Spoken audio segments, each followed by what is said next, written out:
Hi, fourth grade. It's Mrs. Roberts. We're going to do this again. Believe it or not, I just recorded this and then didn't hit a button and didn't upload it. Yay, me. I'm on my phone because my laptop screen won't come on. So, we're going to read Sir Lancelot and then Sir Tristram. And I'm really trying hard to get these names right. So, chapter 6 of King Arthur, Sir Lancelot. The wars were over, but now the harder work began, which was the task of governing the kingdom wisely. The king relied on his knights for help. Success or failure rested on them. Chief of the knights was Sir Lancelot du Lac. He was the son of King Ban of Benwick, which some say was in southwest France. He was called du Lac, meaning of the lake, because it was said that when he was a baby, he was stolen by the Lady of the Lake and brought up in her country under the waters of a lake. He had great wealth and lands throughout France. Why he chose to serve King Arthur of Britain instead of the King of France, we do not know. He came in poor clothes as someone unknown and won his fame by his own merits and not on the strength of his family or wealth. That is the Lady of the Lake stealing him as a baby. Later on, his brother, Sir Ector, followed him, a different Sir Ector from the one who had brought up King Arthur.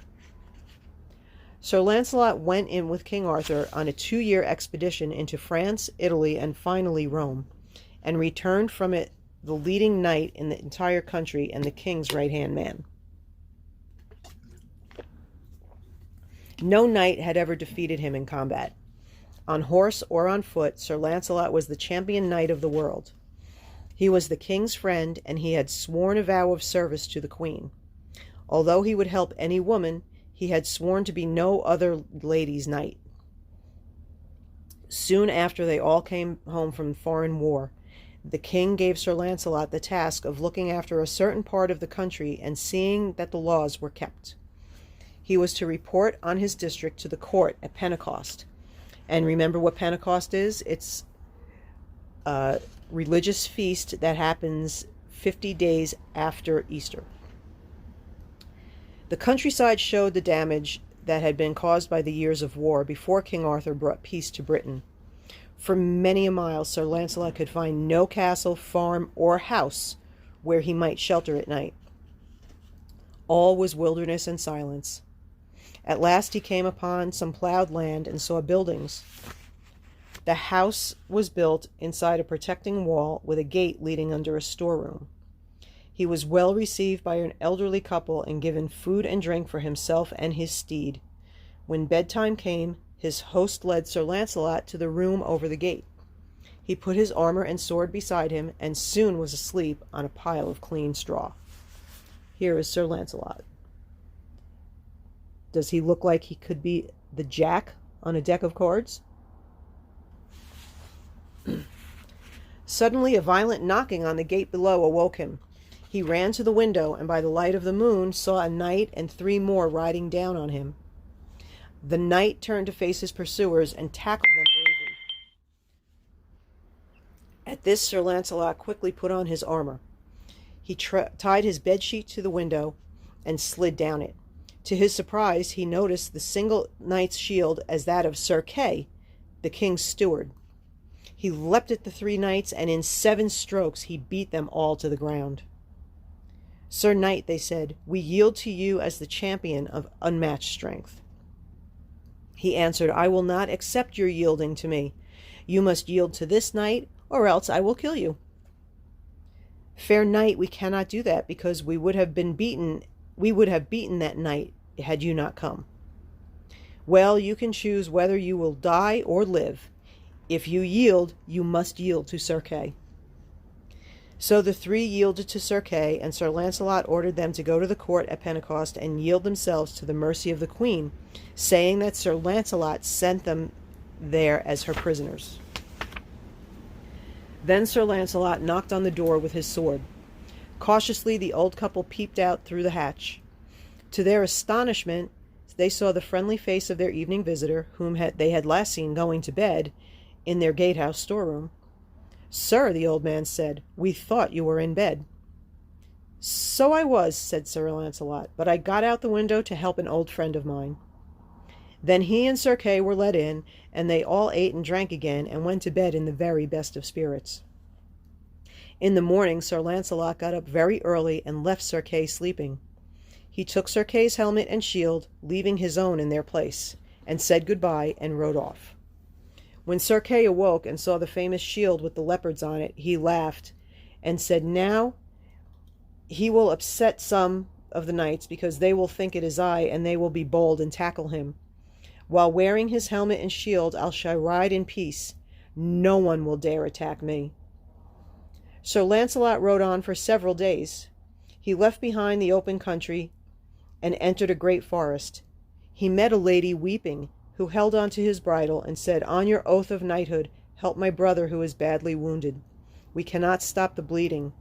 A sorceress living in the castle here told me his wound would never be healed unless I could find a knight who would go into the perilous chapel and find a sword and a blood-stained cloth that is laid over a wounded knight. A piece of that cloth and the sword would heal my brother if they touched his wounds." "This is a strange thing," said Sir Launcelot. "What is your brother's name?" "Sir Meliot of Lordres." "He is a knight of the Round Table, and I will do anything I can to help him," said Sir Launcelot. He followed the lady's directions and went through gloomy woods to the perilous chapel. He dismounted and tied his horse to the gate. As he went into the churchyard, he saw that the wall of the chapel was covered with shields nailed upside down, showing that their owners had been killed. His eyes picked out many that he had known well at court and in the wars. His face darkened, and suddenly he was aware that below the shields there stood a line of huge armed black figures, taller by 3 feet than any ordinary man, and he realized these figures had accounted for all of the upside-down shields. They made no movement, but a grin of triumph came over each face as they saw another victim approaching. Sir Launcelot felt a throb of terror, but he slung his shield before him and gripped his sword and strode on. When he was only 1 step away from their swords, they suddenly fell back from him. The chapel door was in front of him, and in he went. The door shut behind him, and with those huge figures outside, and darkness closed around him. But in a moment he made out a dim light, and going towards it he saw a figure lying under a silk cloth with a sword beside it. Stooping down, he cut off a piece of silk. He felt the earth quake underneath him, and again his heart throbbed with fear. Taking the sword, he went down from the chapel and opened the door. There were the grim figures, and as he stepped out, they said, "Sir Launcelot, put that sword down, or you will die." "Whether I die or live, you shall not get it from me by words or threats." "Fight for it if you want it," answered Sir Launcelot. He went straight through them, and no one dared attack him.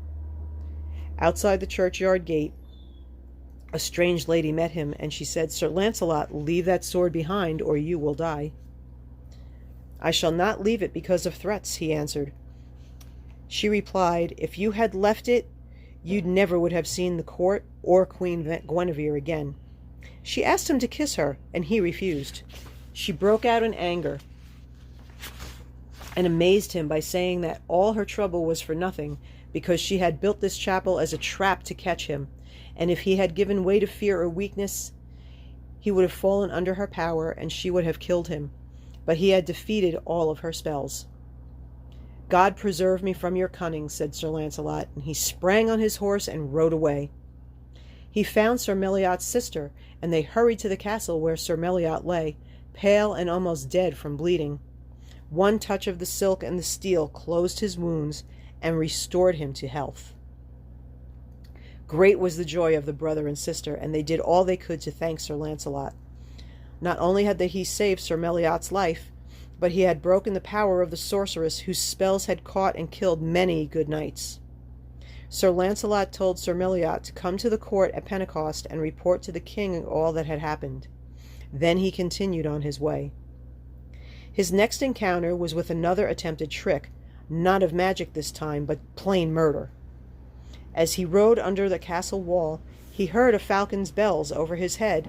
An escaped falcon flew into an elm tree, her leashes long. They caught in a bough, and as she tried to flutter off, she was jerked back and hung by the legs. Sir Launcelot was wondering how he could help her, when a lady came hurrying out of the castle and called him by name. Sir Launcelot, Sir Launcelot, help me get my hawk back. If she is lost, my husband will kill me, for he is so hasty. But you are a true knight. Please help me. What is your lord's name? Asked Sir Launcelot, still watching the hawk. Sir Phelot. He is a knight of the Lord of Northgalis. Well, madam, said Sir Launcelot, seeing that the hawk was in real danger of hurting herself, as you know my name and appeal to me as a knight to help, I will try and catch your hawk. But heaven knows I am a bad climber, and the tree is very high, and hardly any boughs to help me. A little reluctantly he dismounted, and asked the lady to help him off with his armor. He put it in a pile with his arms, and clad only in a shirt and breeches, began to climb the elm. He reached the falcon and managed to disentangle the leashes, which he tied around a stick, and then dropped the stick with the struggling hawk attached to it to the ground. There he is, up in the tree. As soon as the lady had picked up the falcon, an armed man ran out from behind a bush with a drawn sword and shouted, "Aha, Sir Launcelot! Now I have you!" Sir Launcelot realized that the entire affair had been a trick, and he was caught in his shirt without a sword. He was in much greater danger than he had been, even from the knights in the enchanted perilous chapel. His eyes rapidly reviewed the position of the branches below him, and his pile of arms on the ground. "Lady," he called, "why have you betrayed me?" "She did as I told her," said Sir Phelot. "So there is nothing for you but your time is come, and I shall kill you." "You would be shamed forever, an armed knight to kill a defenseless man by trickery." "That cannot be helped," answered Sir Phelot. "Do what you can." "You will be forever shamed by this, but at least hang my sword up on a branch so that I can get it. Then kill me if you can." "Not I," said Sir Phelot. "I know you too well. You will get no weapon that I can keep from you." Sir Launcelot began to climb down. On his way, he broke off a rough, spiky branch. Sir Phelot watched him, gripping his sword. Sir Launcelot measured the distance from the tree to his horse with his eye and climbed down. Long before Sir Phelot expected it. He jumped from the tree to the further side of his horse from the enemy. He had time to scramble to his feet before Sir Phelot had run around the horse, and Sir Launcelot leapt on him and smashed the sword out of his hand with his bow. He felled him to the ground, and then, seizing Sir Phelot's sword, he cut off his head. The lady screamed, "You have killed my husband!" "I am not to blame," answered Sir Launcelot sternly. "You tried to kill me by lies and trickery, and now you have both paid for it." He armed himself as fast as he could, fearing that Sir Phelot's soldiers might rush out of the castle on him. He got on his horse and rode away, thanking God that he had escaped the danger. After several other encounters, he arrived back at court 2 days after Pentecost. 2 days before Pentecost. The king and all the court were very glad. There was laughing and smiling among them, and every now and then the knights who had been taken prisoner came, and Sir Kay and Sir Meliot of Lordres arrived, and they all honored Sir Launcelot. How about, here's a project before we read Sir Tristram. Why don't you guys make a shield with your coat of arms on it, and then post it onto the Google Classroom so that I could see them. And this is Chapter 7, Sir Tristram. Sir Tristram was the second greatest knight in the world after Sir Launcelot. He was born in Lyonesse, which some men say stretched between Cornwall and France, and now lies under the sea. His mother was Elizabeth, the sister of King Mark of Cornwall, and his father was Melodius, king of Lyonesse under King Arthur. Tristram's mother died when he was born, so he was called Tristram, which means a sorrowful birth. Melodius grieved for his wife 7 years. Oh, wait, stay still. Sorry, guys, my phone fell. Stay still. There we go. Okay, sorry about that. Oh, Melodius grieved for his wife 7 years, but then married again. His new wife was jealous of Tristram because he would rule the land after his father instead of one of her own sons. She put poison in the silver jug in the children's room, but her own son drank it and died instead. A second time she did it, but when her husband was going to drink from the jug, she was forced to warn him, and so he discovered her plot to kill Tristram. And there is Sir Tristram.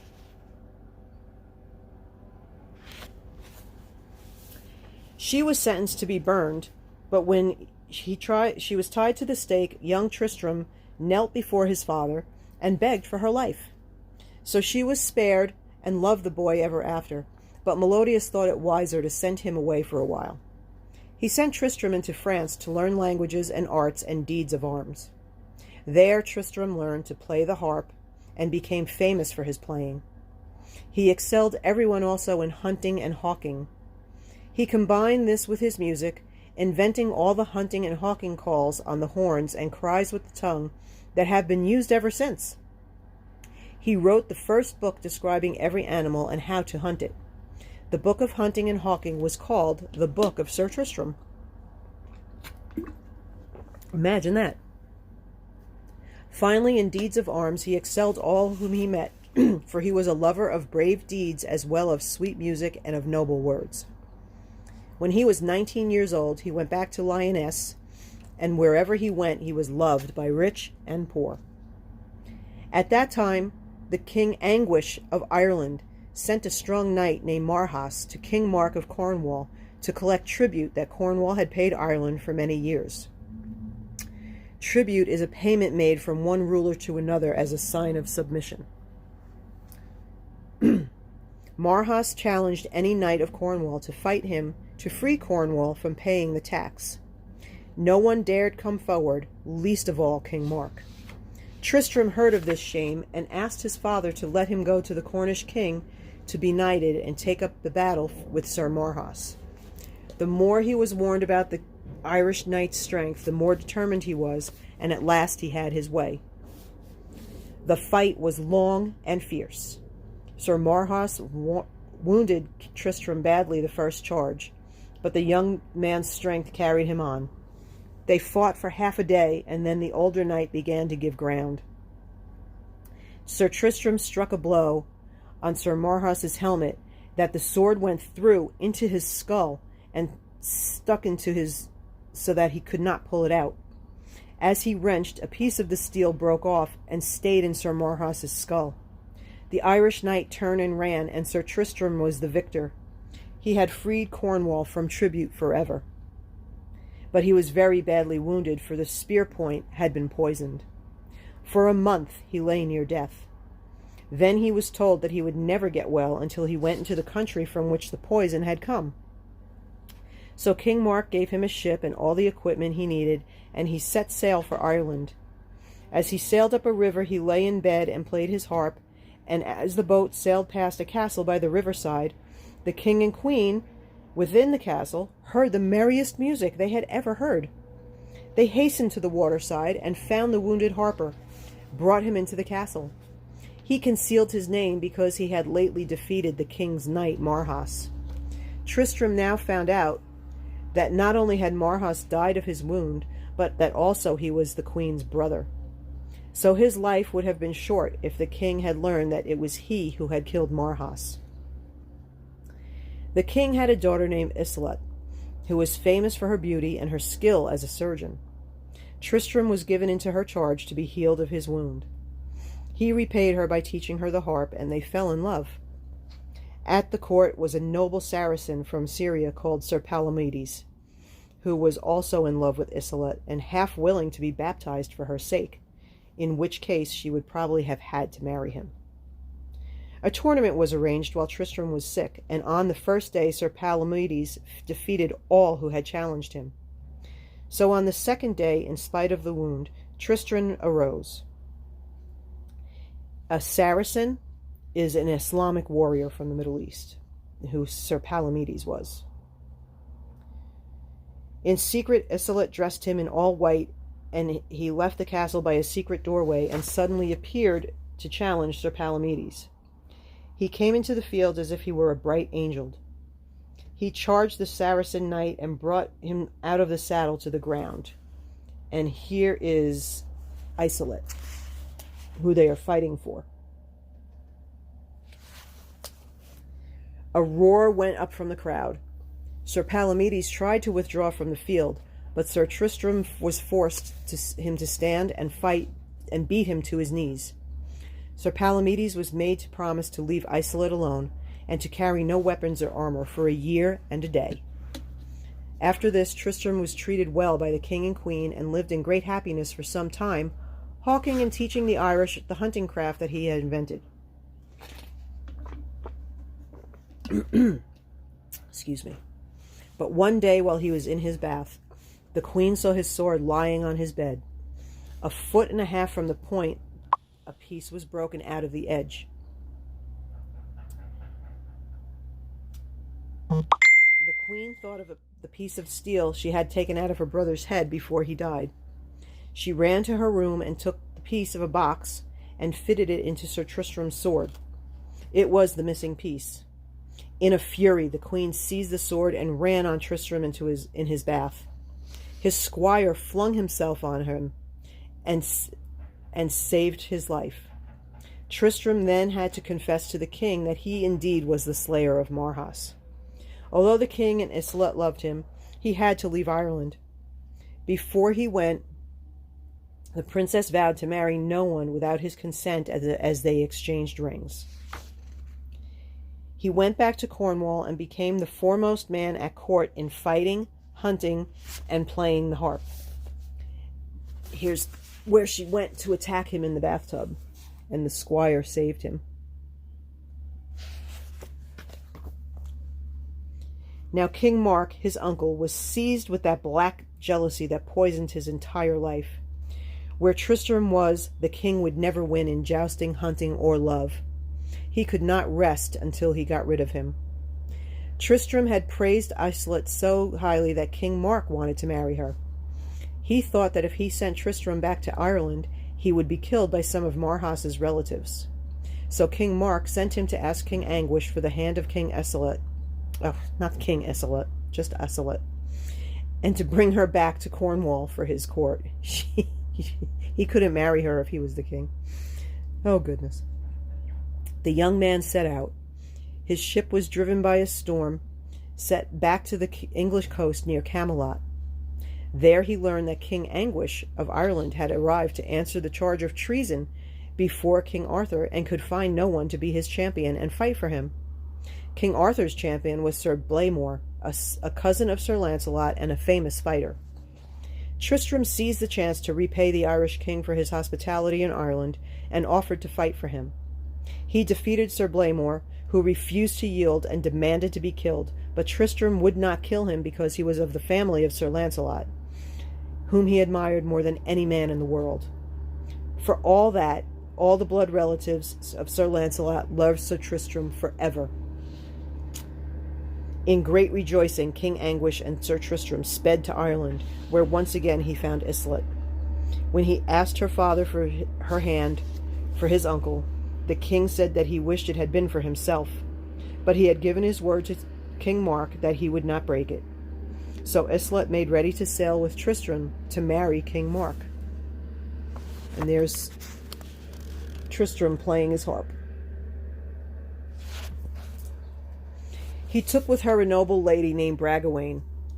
The queen secretly gave Bragwaine a love potion that Iseult and Mark were to drink on their wedding day. It would make them love each other forever. On the journey, when Tristram and Iseult were down below the cabin, they saw a gold flask containing what they thought was wine. It was the queen's magic drink. Laughing, they said, "Here is some special wine Bragwaine has saved for herself. Let us taste it." So they drank it and thought that no drink they had ever tasted was so sweet and so good. The magic potion worked in them and caused them to be in love with each other forever. They arrived in Cornwall, and King Mark and Iseult were married. Soon afterwards, Sir Tristram left Cornwall and went to Brittany. There he served Duke Hoel and became the leading knight in the land. But he was restless and returned to Britain. He landed in bad weather on an island off the coast of Wales. He met a knight, Sir Brandiles, who told him that the Round Table desired his fellowship, for he was considered second only to Sir Launcelot. Sir Tristram served no one and held no vows of chivalry, and it was felt that he should.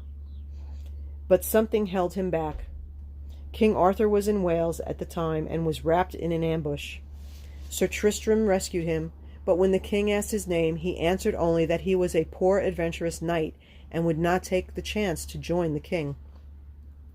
But as time went, the fame of the Round Table increased, and its deeds were on every man's lips. Not to serve the king became a sign of not being a true knight. Excuse me. While being made to be a knight of the Round Table became the ideal of knighthood. Sir Tristram finally decided to see if King Arthur would accept him.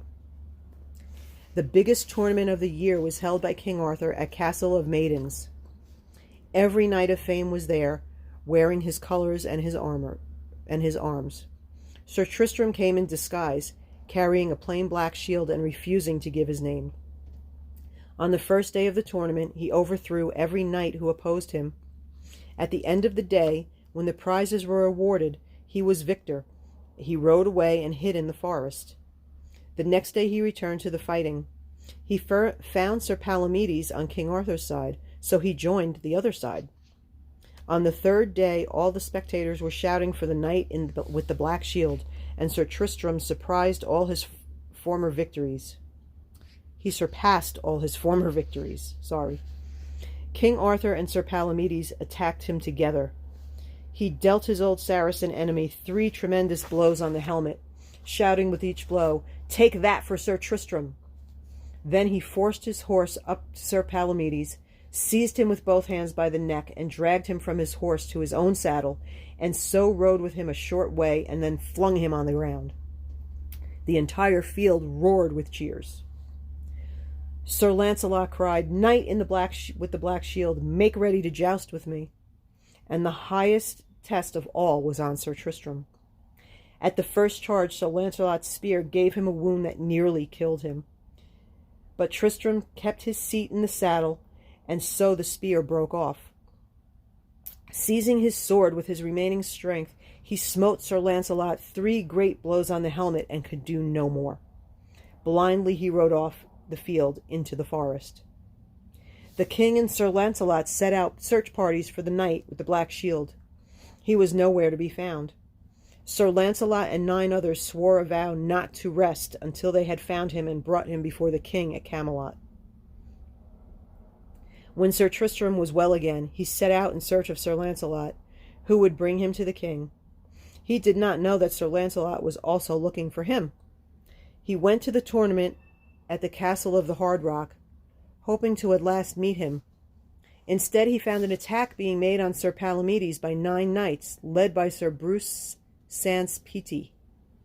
It was not a fair fight, and without hesitation Sir Tristram went to the help of Saracen. No one could resist his blows, and the 9 knights fled. Then Sir Tristram would have fought Sir Palomides again, but he saw that he was too exhausted from the battle with the 9.